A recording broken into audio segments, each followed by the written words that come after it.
വിളിച്ചു പറയുന്നു. എല്ലാ ഭൂമിയിൽ സമാധാനവും നിനക്കും മനുഷ്യർക്ക് നല്ല ശരണവും ഉണ്ടാകട്ടെ.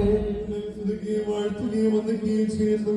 സ്തുതിയുടെ ശബ്ദം നിനക്ക് നിങ്ങൾ കയറ്റുന്നു. സർവശക്തിയുള്ള പിതാവായ ദൈവം, സ്വർഗീയ രാജാവ് സൃഷ്ടാവുമായിരിക്കുന്ന കർത്താവേ, നിന്നെ അപേക്ഷിച്ചായ പുത്രനായിരിക്കുന്ന ദൈവമായ കർത്താവേ, പരിശുദ്ധ വ്യവഹാരമുള്ള നിന്റെ സ്തുതി വലിപ്പനിമിത്തം ഞങ്ങൾ നിന്നെ സ്തോത്രം ചെയ്യുന്നു.